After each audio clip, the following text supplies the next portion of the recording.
अच्छा, पहले आप ये वीडियो देखिए, उसके बाद मैं इसके ऊपर बात करता हूँ। जो सबसे हमारा मुश्किल टाइम है उसको होना चाहिए। सेकेंडली मुझे पता चल गया था ये पूरी इंट्रीग कर रहे हैं नून लीग वाले, और ये इनकी पूरी कोशिश थी ये सारी सर्दियों में ये जो इन्होंने किया है, ये भी पिछली मुझे जुलाई से पता चलना शुरू हो गया था कि इन्होंने पूरा प्लान बनाया हुआ गवर्न कराने का।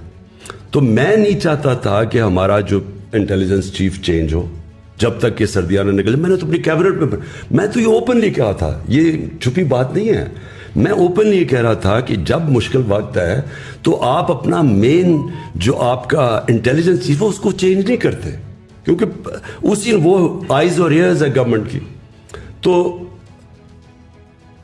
ये लें जनाब, ये खुद फरमा रहे हैं कि जुलाई 2021 में मुझे पता चल चुका था कि नून लीग जो है वो हमारी हुकूमत कराने वाली है।